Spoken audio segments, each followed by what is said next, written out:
a la persona que está a tu lado: Dios no se equivoca. Dios no se equivoca. Cuando el llamado es mayor que la caída. ¿Saben? La historia de Sansón es posiblemente la más contradictoria de toda la Biblia. ¿Y por qué digo esto? Porque él fue ungido desde el vientre, pero atrapado entre la unción y la pasión. Él era consagrado antes de nacer, separado como nazareo, con un propósito divino que era comenzar a librar a Israel de los filisteos. Pero qué historia más tensa, más trágica, más humana, porque su vida entera era un campo de batalla. No entre él y los filisteos, no, sino entre la unción y la pasión. ¿Quién me sigue? Entre el Espíritu de Dios y la carne del hombre, entre lo que fue prometido y lo que fue permitido. Jueces 13 no comienza con pecado. Jueces 13 comienza con una promesa y lo deja claro. Le dice a la mamá de Sansón, porque no dice nombre, le dice a la mamá de Sansón: eres estéril, pero concebirás y tendrás un hijo. Y ese hijo no será común. Ese hijo no va a beber vino. Ese hijo no tocará cosa muerta. Ese hijo no se cortará el cabello, porque será nazareo de Dios desde el vientre. Y Dios visita a esta mujer estéril. Y donde el mundo dijo jamás, Dios dijo: desde el vientre lo tengo separado. Y lo que nos enseña es que Sansón no fue un accidente, sino una respuesta divina a la opresión filistea. Y en esta ocasión no nos dice que fue deseado por sus padres, pero sí nos enseña que fue ordenado por Dios. Desde antes de nacer ya había un plan sobre su vida. Pero lo que muchos no te dicen es que el hecho de que tú tengas un llamado no significa que no tendrás una lucha. Desde joven, Sansón empieza a mostrar una fuerza que es fuera de lo normal, pero también muestra un corazón que está fuera de control. Y esa lucha no comenzó con una espada en la mano, no, sino con un deseo en el corazón. Y esto lo vemos en Jueces 14, donde nos muestra su descenso, literal y espiritual. Un descenso a una ciudad que se llama Timnat. Y eso no es casualidad. Porque Timnat no era un lugar geográfico, era un territorio enemigo. Un lugar donde los filisteos dominaban, donde las pasiones gobernaban y donde la voluntad de Dios no era bienvenida. Cuando tú bajas sin consultar a Dios, tú te expones a enemigos que se visten de deseo. Timnat representa ese lugar en tu vida donde tu atracción choca con tu asignación. Donde decides perseguir lo que te gusta, aun cuando sabes que te va a costar. Porque toda decisión carnal siempre empieza con un descenso, donde nos desviamos. Sansón no fue empujado para bajar a Timnat. Él bajó por su propia voluntad. El mismo lugar que Dios le había dado órdenes de conquistar. Sansón, ¿sabes qué? Ignoró. Él vio lo que deseaba. Él lo pidió y lo tomó. Y desde ahí comenzó un patrón. Tocar lo prohibido, amar lo que no lo amaba de vuelta. Buscar dulzura en cosas que debieron estar ya enterradas. Jugar con el fuego creyendo que no lo quemaría. Y aún así, el Espíritu de Dios venía sobre Sansón. ¿Y no es eso lo que nos confunde sobre Sansón? ¿No es eso lo que nos asusta de nuestra propia vida? Que podemos estar tomando decisiones tóxicas, pero todavía fluyendo en la unción. ¿Cómo es posible que Dios aún me use si estoy tan mal por dentro? La razón es la siguiente. La razón es porque Dios es tan soberano que Él va a usar incluso tus errores como herramientas para cumplir su plan. No porque apruebe tu pecado. Dios no aprueba tu pecado, sino porque Él no depende de tu perfección para Él ejecutar su propósito. ¿Quién me está entendiendo? La unción no siempre significa que Dios aprueba tu conducta, solo que todavía no ha terminado contigo. Y de camino, Sansón se enfrenta a un león y lo mató con sus propias manos. ¿Tú te puedes imaginar eso? Yo he visto leones en el zoológico. Y there is just no way que yo pudiera pelear contra ese león. La única manera es yo, en el nombre de Jesús, te quedas quieto y que Dios intervenga, porque no va a haber, there is no way. Pero él destroza a un león con sus propias manos. Y después de pasar tiempo, cuando regresa por el mismo camino, se encuentra con el mismo cadáver del león que él destrozó. ¿Y sabes lo que él hizo? Vio que había miel en el cuerpo muerto y sacó miel y la tomó. Él sacó miel en el lugar donde había muerte. Dulzura en el cuerpo de lo que debió haberlo matado a él. Y eso suena como si fuera un testimonio, pero también es símbolo de cómo muchos vivimos hoy. Estamos extrayendo placer de cosas que deberían estar enterradas. Hello, somebody. Y el peligro no está solo en el león. El peligro es que Sansón no le dijo a nadie que el panel de miel estaba en el cadáver que se descomponía. No le dijo ni a sus padres ni a su conciencia. Al contrario, lo que él hizo fue lo siguiente: se la dio a sus padres sin decirle de dónde venía. ¿Y por qué esto es importante? Debemos entender y recordar que Sansón como nazareo tenía 3 restricciones. No podía cortar su cabello, no podía tocar nada muerto y no podía consumir vino ni productos de la vid. Y la miel salió de un cadáver, salió de algo muerto. Y esto representa a lo que sucede mucho en nuestras vidas, donde muchos están alimentando a otros con cosas que fueron sacadas de lugares contaminados. Y eso suena fuerte. Eso suena fuerte. Pero lo oculto siempre termina contaminando a los inocentes. Porque el pecado no confesado se convierte en parte de tu identidad. Indirectamente, él quería darle de comer a su padre, pero puso la necesidad por encima de las instrucciones que Dios le dio. Y cuando su esposa lo traiciona en el capítulo 15, cuando la persona que él ama revela su secreto, Sansón ya no es solo un juez, es un hombre herido que usa su fuerza para vengarse. Y la verdad es que no tengo el tiempo para hablar de todos los detalles de esta historia. Es alrededor de unos 3-4 capítulos. Deberías de tomar un tiempo y leerlo esta semana. Pero aquí observamos que Sansón reacciona con furia en vez de arrepentimiento. Porque él le dio a los filisteos un atajo y le dijo: si ustedes logran descifrar este atajo, pues yo les doy dinero. Pero si no lo logran descifrar, ustedes me deben a mí. Y la esposa lo que hizo fue que reveló el secreto del atajo a los filisteos. Y él se enoja y usa la fuerza para vengarse. Y aquí observamos que Sansón reacciona con furia en vez de arrepentimiento. Él amarra a la zorra, incendia los campos y mata a 30 hombres por una apuesta perdida. Pero luego vemos que él se esconde en la casa de su padre y muestra lo inmaduro que es Sansón, respondiendo con actitud de niño. Porque muchos son fuertes en la guerra, pero débiles en el corazón. Pueden matar gigantes, pero no pueden gestionar un rechazo.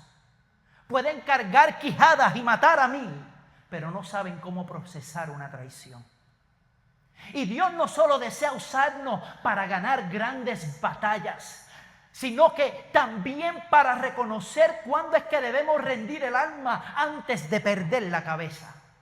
Saber cuándo pelear y cuándo llorar, cuándo avanzar y cuándo nos vamos a arrodillar delante de su presencia. Porque la verdadera madurez no se mide por cuántos enemigos tú derrotas, sino por cuántas heridas sabes presentar delante de Dios sin esconderlas. Ser auténtico Y ahora es que llegamos a Jueces 16, donde leímos.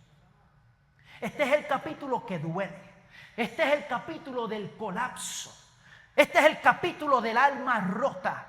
El capítulo que sangra. El capítulo que expone lo que muchos quieren esconder. Porque aquí Sansón ya no estaba bajando a Timnat. Aquí Sansón ahora va a Gaza. Y Gaza era territorio enemigo. Es decir, él ya no está coqueteando con el peligro. Él está durmiendo en su cama. Pero Gaza no era cualquier lugar. No era cualquier lugar. Era una de las 5 ciudades principales de los filisteos. Era un centro de idolatría. Era una fortaleza pagana. Era el lugar donde se adoraba a Dagón, el dios falso. Era la capital de lo que se oponía a todo lo que Sansón fue llamado a destruir.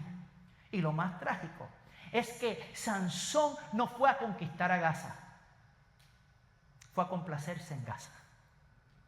O sea, él fue llamado a enfrentarse contra todo lo que ellos representan. Y aunque fue llamado para estar en contra, se fue a complacer en Gaza. Y en ese lugar fue capturado. En ese lugar le arrancaron los ojos. En ese lugar fue encadenado y exhibido. El mismo hombre que arrancó las puertas de la ciudad ahora es esclavo dentro de sus muros. Y hoy Gaza sigue ardiendo. Lo vemos en los titulares, lo vemos en las noticias, vemos las bombas, vemos los niños que sufren, vemos la lágrima. La franja de Gaza sigue siendo símbolo de guerra, conflicto, división y oscuridad. Y si tú eres sensible y logras ver lo que está sucediendo, también logras entender qué está pasando aquí. Porque hay corazones que viven en Gaza. Hello, somebody. Donde no hay paz entre el espíritu y la carne. Donde el ciclo de pecado no se rompe. Donde Dagón, el dios de los filisteos, todavía quiere ocupar el trono de tu alma. Y esto es lo que le pasa a muchos. Porque lo más fuerte no es que Sansón esté en Gaza, es como él llegó hasta ahí. Porque nadie despierta atado de un día para otro. Todo empieza con pasos pequeños hacia la frontera. Todo comienza cuando lo sagrado se mezcla con lo superficial. Cuando lo consagrado se vuelve común. Y esto nos lleva al punto número 1 ahí en tus notas. Somos una iglesia que toma nota. El punto número 1 es llamado desde el vientre, pero enamorado de la tentación. Y ya les dije que Sansón, él fue apartado para Dios. Eso lo entendimos. Fue consagrado como nazareo.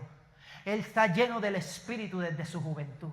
Pero él vivía en los márgenes, entre Judá y Sorek, entre los santos y los seductores, entre el altar y la cama equivocada. Jueces capítulo 14, versículo 1, dice, vi una mujer, tómamela por mujer. ¡Qué charlatán! Una decisión que fue guiada por su vista, no por el Espíritu. Y la manera que esto se nos aplica es que muchos hoy no estamos en rebelión directa. No estás huyendo de Dios, pero tampoco estás obedeciendo por completo. Y en esa frontera se pierde el enfoque. En esa frontera te desvías. Porque tú no puedes tener un pacto con Dios y romance con Dalila al mismo tiempo. Sansón vio a una mujer y decidió casarse con ella. Pero en el versículo 3 sus padres le advierten, no hay mujer entre las hijas de tus hermanos, chicos. ¿Qué tú haces mirando hacia los filisteos? Y Sansón ignoró la advertencia. Él ignoró el consejo. Él ignoró la señal. Y cuando ignoramos las advertencias de Dios, terminas herido por lo que pensaste que te amaba. Procésalo. Porque confunde lo que es atracción con asignación. Y terminan celebrándote en la boda, pero traicionándote en la batalla. No todos los que están en tu boda estarán contigo en tu guerra. Cuando a quienes llamas amigos te traicionan, cuidado con esas personas, porque no todos los que te celebran hoy te cubrirán mañana. Y cuando tú ignoras al Espíritu Santo, tú terminas encadenado por lo que te sedujo. Y aquí está la revelación. Y aquí es donde vemos que Dios no se equivoca. Porque aunque Sansón estaba bajando por deseo a Gaza, aunque su corazón ya se inclinaba hacia lo prohibido, Dios en su astucia utiliza una escena romántica para infiltrar el campamento enemigo. De seguro, si Sansón hubiera sido desobediente, la historia que estuviéramos leyendo es completamente distinta. Pero Dios dijo, ok, tú quieres hacer las cosas a tu manera, pues yo voy a utilizar tu error para cumplir mi propósito. Jueces capítulo 14, versículo 4, vemos que mas su padre y su madre no sabían que esto venía de Jehová, porque él buscaba ocasión contra los filisteos. El corazón de Sansón estaba distraído, pero la soberanía de Dios estaba en plena operación. Y los filisteos dominaban Israel. Y Dios usó el corazón desviado de Sansón como instrumento para confrontar a todos sus opresores. Cuando llegamos a Jueces capítulo 14, versículos 5 y 6, Sansón iba bajando con sus padres a Timná y de repente vemos lo del león. Y el Espíritu de Jehová vino sobre él con poder. Y a mano limpia, sin espada, sin lanza, sin ninguna ayuda, despedazó al león como quien despedazaba a un cabrito. Eso es unción. Eso es poder del cielo. Pero mira lo que dice el verso siguiente. Dice que se fue a hablar con la mujer que le gustaba.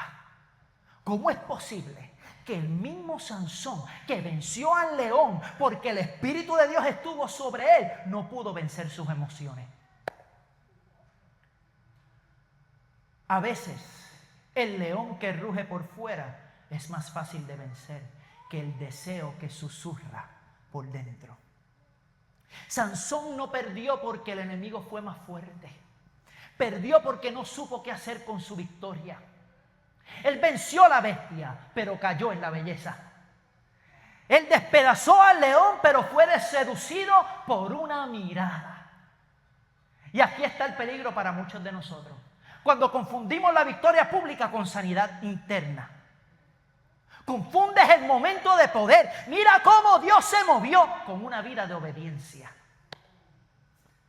Si no es suficiente vencer al león en el camino, si después te entregas a la tentación en la casa, donde continúas esos mensajes de texto que no deberías estar haciendo, donde sigues mirando lo que no deberías estar mirando.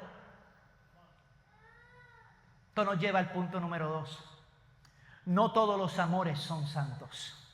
¡Aleluya! No todos los amores son santos.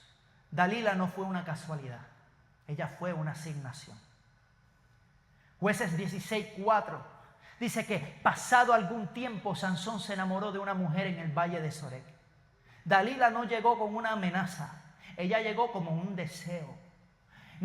Ella no traía espada. Ella traía seducción. Ella no gritaba órdenes. Ella susurraba preguntas. ¿Por qué me mientes, cariñito lindo, precioso, chulo? Y así es como opera el enemigo muchas veces. No con guerra que es abierta, sino con acceso emocional. Dalila no fue enviada al Sansón que estaba fuerte en su propósito. Fue enviada al Sansón que ya había comenzado a rendirse internamente. Y esto es importante. Jueces 16:1 dice que Sansón fue a Gaza y vio allí a una ramera y se llegó a ella. Esto es antes de Dalila. O sea, estuvo con una prostituta.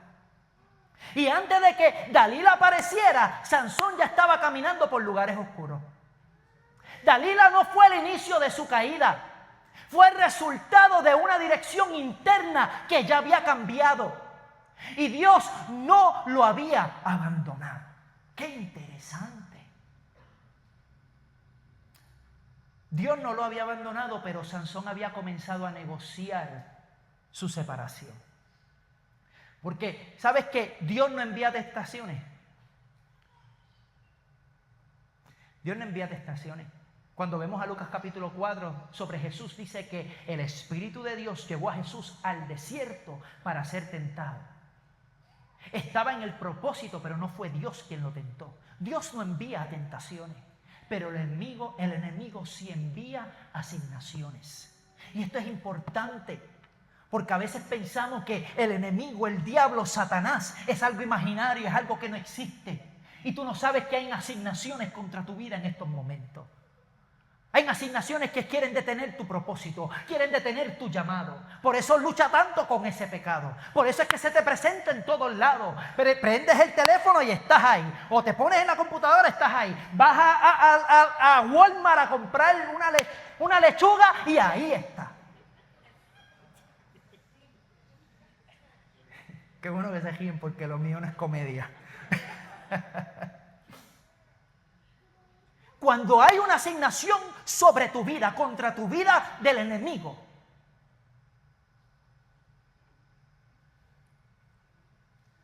sabe que la puerta no se abre con actos grandes, sino con compromisos pequeños y repetidos. Cuando el deseo toma el lugar del llamado, pierdes claridad espiritual. Y Sansón, él tenía fuerza, pero ya no tenía enfoque. Él tenía unción, pero ya no tenía discernimiento. Y ese es el terreno donde la asignación de Dalila tuvo éxito. No porque fuera más fuerte que él, sino porque él ya no estaba peleando por lo que él debía proteger. El enemigo, él no puede destruirte hasta que tú le entregas la puerta por donde entró ese demonio. Por donde entró esa distracción, por donde entró ese hombre o por donde entró esa mujer. Y la puerta muchas veces no es tu debilidad, es tu distracción. El peligro no comienza cuando Dalila entra, comienza cuando tú dejas de cuidar lo que Dios te confió. Sansón, él no perdió todo de una vez, lo fue entregando en cuotas, poquito a poquito. Y Dalila fue la factura final. Pero si hoy tú decides cerrar la puerta, Dios puede restaurar lo que todavía no has perdido. Y aquí está lo interesante. Dalila era un agente secreto. She was a spy del enemigo. Su misión no era amarlo, era descubrir su secreto. Y el enemigo, él no necesita destruirte si consigue que tú mismo entregues la clave de tu llamado. Jueces 16:6 dice: dime, te ruego, muñequito lindo, precioso, ¿en qué es que consiste tu gran fuerza? Cuando alguien es asignado por el enemigo contra tu vida, no viene a edificar tu propósito, viene a extraer tu secreto. No todo lo que se siente bien es bueno para ti. No todo lo que te besa te pertenece. Hello, somebody. Y aquí lo que vemos es que Dalila era una manipuladora. Era una manipulación disfrazada de cariño. Tú no me amas, ¿ah? Y Sansón no cayó por debilidad física, cayó por dependencia emocional. Ella no lo venció por poder, lo venció por acceso emocional. Lo desgastó con presión emocional. Tú no me amas, ¿ah? Porque es que tú no confías en mí, ¿ah? Si tú fueras sincero me lo dirías. Y eso no es amor, eso es manipulación. Personas así me enferman la vida. Jueces 16:6 dicen lo siguiente: que le presionaba cada día con sus palabras. Y hay un gran peligro cuando se le entrega lo sagrado a quien no lo honra. Jueces 16:17, porque soy nazareo, si me afeitare la cabeza perderé mi fuerza. Y Sansón no perdió su fuerza cuando le cortaron el cabello. Él la perdió cuando él entregó su identidad. Read it well. Cuando tú revelas lo sagrado a quien no honra tu llamado, tú abres la puerta a tu caída. Dalila, ella no destruyó a Sansón, solo le dio acceso al enemigo. Y el enemigo no siempre te saca y te ataca de golpe. Él te drena hasta que tú solito entregas tu secreto. Y no todo el que te besa, como dije, te pertenece. Porque hay besos que cargan traición. Y Dalila no lo venció por poder, lo venció por acceso. Porque cuando tú revelas tu corazón a quien no respeta tu propósito, pones tu unción en peligro. No todos los vínculos emocionales son relaciones de pacto. Algunas son cadenas disfrazadas de cariño. Relaciones de pacto no te manipulan. Las relaciones de pacto no te culpan. Las relaciones de pacto lo que hacen es que te impulsan al propósito que Dios tiene sobre tu vida. Y tú necesitas discernimiento en tu vida para identificar cuando una relación ya no suma, sino que resta del propósito de Dios. Y lo que necesitamos es el don de decir adiós. El don de decir adiós, sí, porque eso es un don. Sansón debió haber discernido la asignación desde la segunda vez que Dalila lo preguntó. Pero confundió la seducción con conexión. Tú necesitas orar, Señor, dame el don de decir adiós. Goodbye. Hasta luego. Sayonara. Vete por donde viniste. Sí, eso es un don. Decir adiós y no sentirte culpable. A veces el mayor acto de obediencia es dejar ir a quien ya no tiene papel en tu historia. No todos los que comenzaron contigo están ungidos para terminar contigo. Lo voy a repetir. No todos los que comenzaron contigo están ungidos para terminar contigo. Hay personas que fueron parte del capítulo 3, pero no pueden aparecer en el capítulo 10. Y si Dios permite que salgan de tu vida, no es castigo, es protección. No los retenga cuando ya Dios los despidió del guión de tu historia. Déjalos ir para de lamentarte. Deja ese sufrimiento a un lado. Es tiempo de pasar la página. Y aquí está el próximo capítulo. Dios te está diciendo hoy, tú no te diste cuenta, pero yo te estaba protegiendo. Lo que tú llamaste pérdida, yo lo llamé liberación. Lo que te rompió el corazón, te salvó el llamado. ¿Sabes qué? Dalila no fue casualidad. Dalila fue una alarma para que despertara. Es que, pastor, tú no entiendes. Tú no entiendes mi dolor. Tú no entiendes que esa parte de mi historia me ha marcado, me ha afligido. Ya nada es igual. La gente me ve diferente. Me ha destruido. Mira, sécate la cara, saca la bolsita de make-up, saca la navaja y afeítate, porque tienes que respirar profundo y decir junto a mí, iglesia, repite conmigo, el que se fue, se fue. Dilo, dilo, dilo. El que se fue, se fue. Esa no era mi historia, era solo un episodio. Yo tengo algo que construir, yo tengo algo que terminar. No puedo llevar cadenas del pasado a mi futuro. Tú tienes que saber cuando algo terminó. Hay personas que fueron parte de tu historia, pero no del destino profético sobre tu vida. Tú no puedes quedarte estancado en la escena 2 cuando ya Dios está dirigiendo a la escena número 25.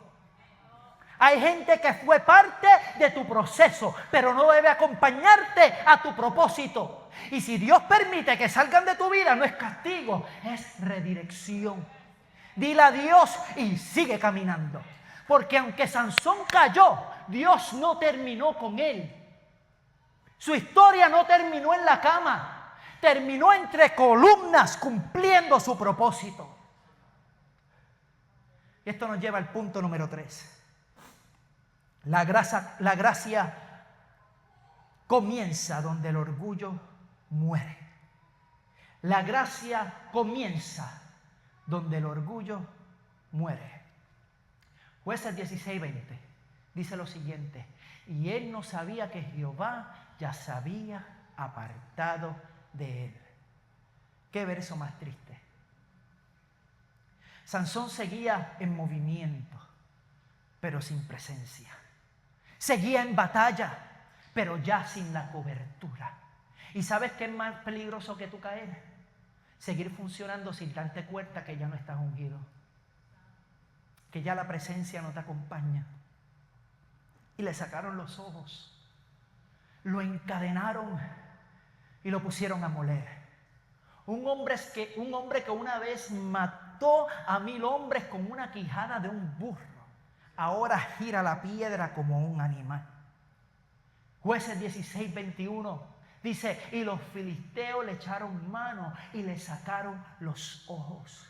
El que una vez tenía visión, ahora estaba ciego. El que una vez tenía fuerza, ahora estaba atado. El que una vez inspiraba temor, ahora inspiraba lástima. Sansón no perdió su fuerza cuando le cortaron el cabello. La perdió cuando él entregó su pacto. Pero luego, Jueces 16:22, pero el cabello de su cabeza comenzó a crecer. Ese pero no es casualidad. Ese pero marca el inicio de una restauración silenciosa. No había aplausos. No había un altar, no había un aceite fresco, solo había polvo, había cadenas y el lento crecimiento de algo que el enemigo pensó que ya no iba a volver. La gracia comenzó donde el orgullo murió. El quebranto no te destruye, el quebranto te despierta. No fue el corte lo que lo mató, fue el silencio lo que lo sanó. Dios no comenzó con su fuerza. Él comenzó con el clamor que hizo Sansón en su debilidad. Porque Sansón había perdido todo, menos el acceso a la gracia. Y si tú sientes que tú has perdido todo, tú no has perdido la gracia y la misericordia de Dios. Sansón, él no oró con arrogancia, él oró con quebranto. Y él dijo, acuérdate de mí, oh Jehová. El quebranto no te destruye, el quebranto te despierta. Hombre de Dios, escuchen esto en este lugar. El quebranto no es debilidad, es el principio de la restauración. Porque hoy en día a nosotros nos han enseñado que ser hombre es callar el dolor, que es esconder la vergüenza.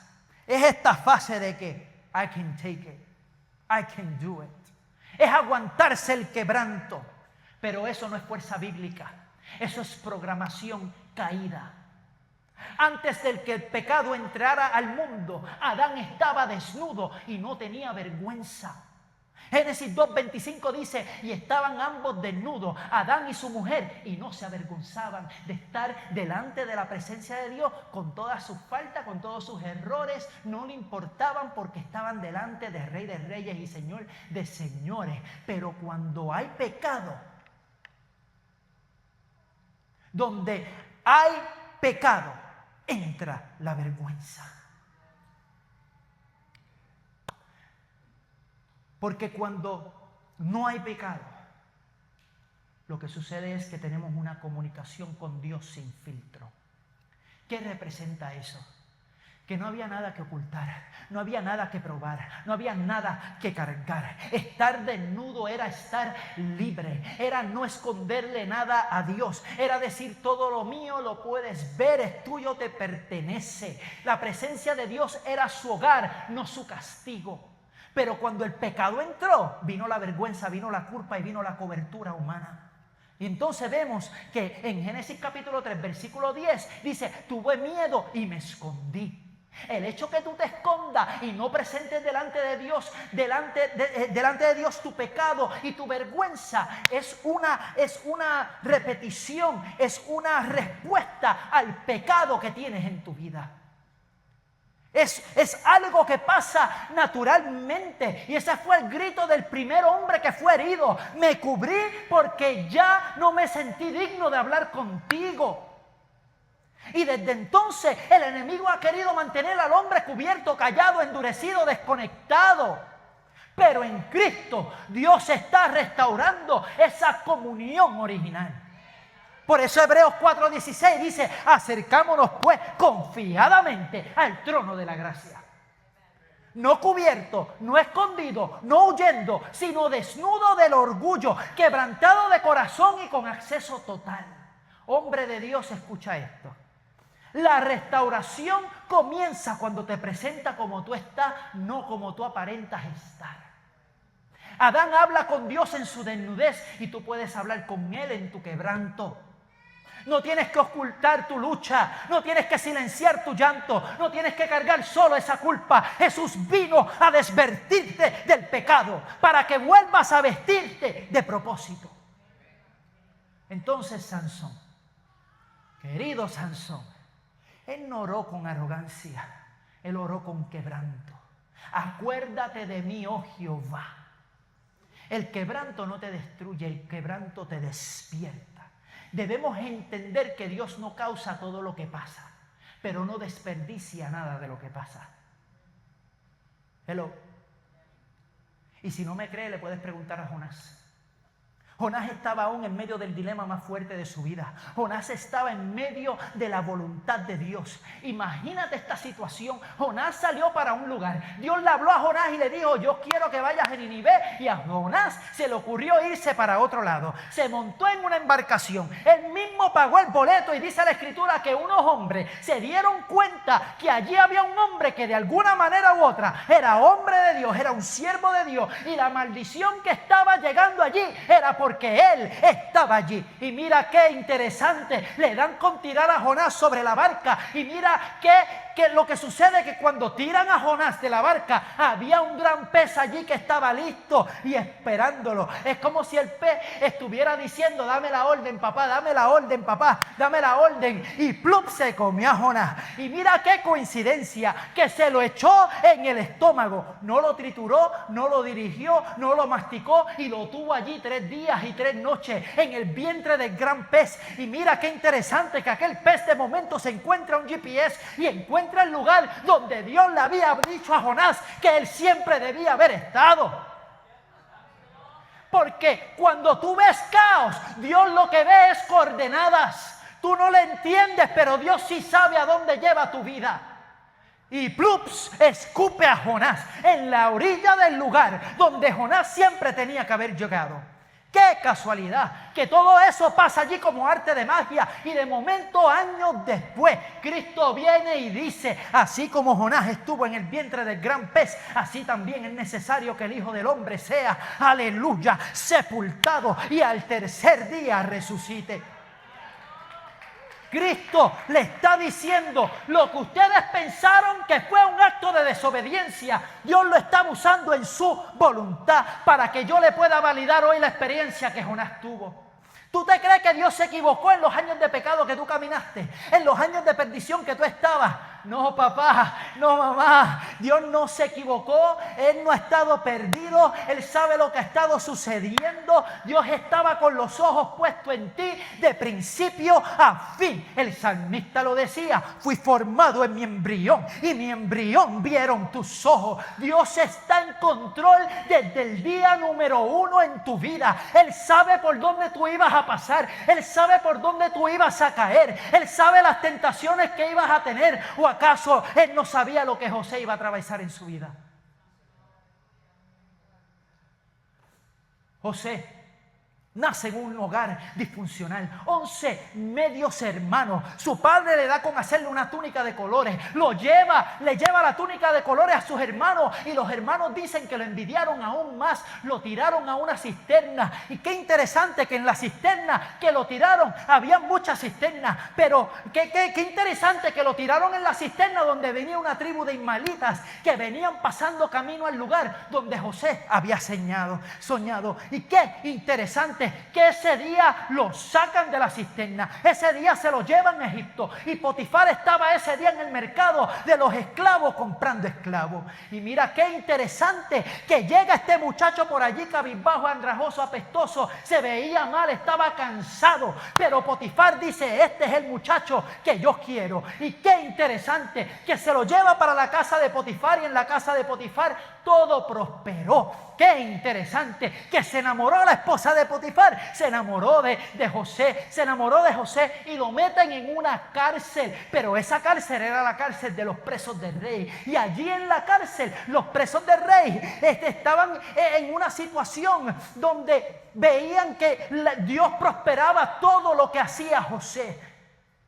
Y qué interesante que Nabucodonosor, mientras él está preso en la cárcel de los presos del rey, él tiene un sueño. Y ese sueño nadie lo podía contestar. Qué interesante que Dios tenía a José preparado para contestar el sueño. Mira cómo Dios funciona, que antes de salir de la cárcel ya José había contestado unos sueños y Nabucodonosor no encontró en todo el palacio quien pudiese responderle el sueño. Y Dios tenía a José en el palacio, en la cárcel de los presos del rey, y lo mandan a buscar. Y qué increíble que la pegó con el sueño del rey, le contesta el sueño al rey y el rey dice: no hay nadie como tú en este reino. Y qué interesante que lo pusieron en el mismo lugar que José había soñado 14 años atrás. Mira a la persona que está a tu lado y dile: Dios no se equivoca. Dios no se equivoca. Si Dios te dijo que serías pastora, serás pastora. Si Dios te dio un llamado de evangelista, vas a ser evangelista. Si Dios te dio un llamado para comenzar un negocio, ese negocio va a comenzar. Dios lo prometió y Él lo va a cumplir. Tu fidelidad sigue persiguiéndome. Todo lo que soy te lo entrego hoy. A ti me rendiré. Tu fidelidad sigue persiguiéndome. Si tú has hecho un cierre en las experiencias dolorosas de la vida, te vas a dar cuenta que Él terminará usando tu lugar de dolor para cumplir su propósito. ¿Qué diremos de Pablo? Él era perseguidor de cristianos. Él era un religioso fanático. Camino a Damasco con intención de destruir la iglesia. Pero qué coincidencia que en ese mismo camino una luz del cielo lo tumba del caballo y esa misma voz que él perseguía lo llamó a ser apóstol. Hechos 9:15 dice: instrumento escogido me es este. Escúchame bien, hermano. Dios no necesitó su pureza. Él usó su pasada. Aquí no vamos a hacer la iglesia que porque tú vienes por una trayectoria o tienes un testimonio o tienes una caída te vamos a juzgar y te vamos a separar y ponerte al lado. Aquí te vamos a levantar y vamos a mostrar que tú eres un trofeo de su gloria. Y ahora que tú estás aquí con tus errores, con tus heridas, con cosas que no entiendes, tú no llegaste a esta casa por casualidad.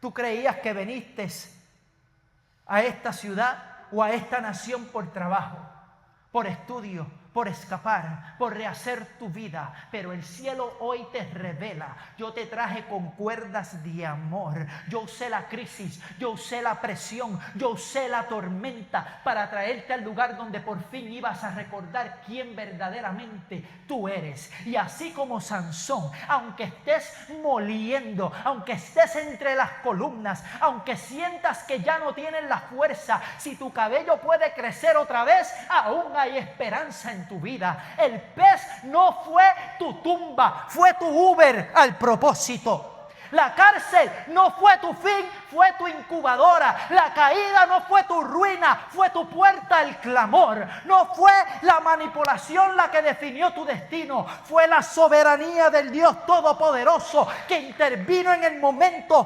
justo. Tu historia no está acabada, Dios está en la escena. I'm preaching better than you're responding, my God Almighty. Dios no se equivoca.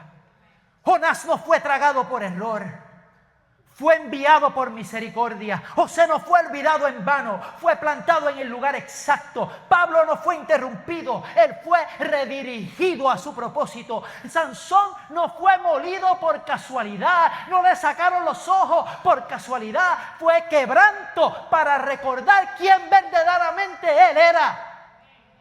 Y tú, aunque estés moliendo, y tú, aunque estés entre las columnas, y tú, aunque estés quebrado por dentro, tu historia no terminó con la caída. Está a punto de reiniciarse con tu clamor. Alguien dele una alabanza al Dios Todopoderoso. Dios no se equivoca. Dios no se equivoca. Y aquí voy concluyendo. Quiero pedir al worship team si puede ir subiendo. Y esto nos lleva al último punto. Punto número 4. Yo siento que la ola de calor da fuerte se metió acá adentro. Qué linda es la presencia de Dios. Punto número 4 ahí en tus notas es: entre columnas, la redención se desata. Entre columnas, la redención se desata. Jueces 16:30. Y mató más en su muerte que en su propia vida. Sansón termina ciego, pero no sin visión. Termina encadenado, pero no sin propósito. Dios lo usó a pesar de su caída y lo redimió en el mismo lugar donde fue exhibido como trofeo. Donde tú caíste, también puede ser donde Dios te levante.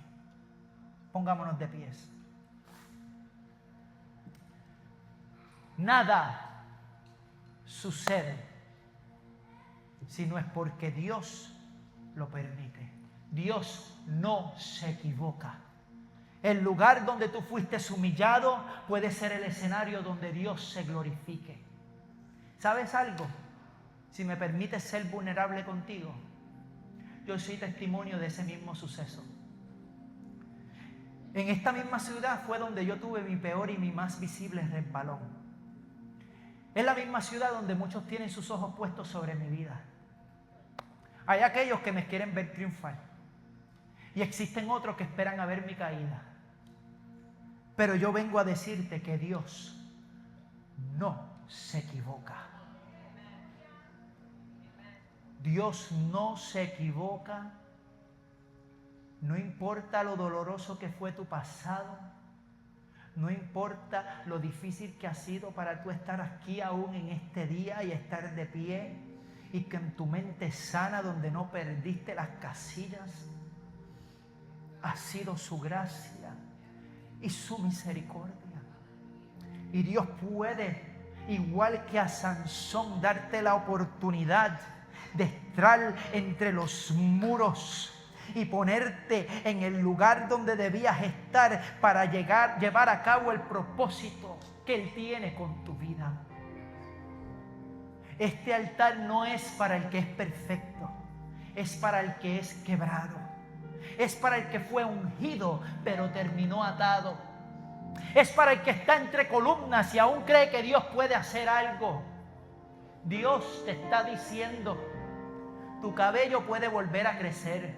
Tu fuerza puede regresar. Tu oración aún puede mover montañas. Porque nada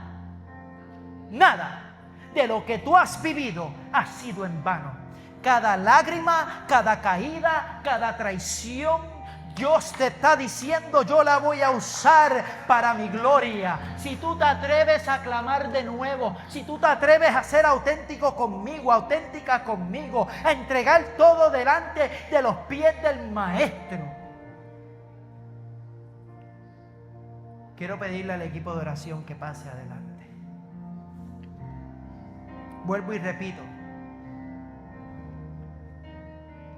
El pez no fue tu tumba. Fue tu Uber al propósito. La cárcel no fue tu fin, fue tu incubadora.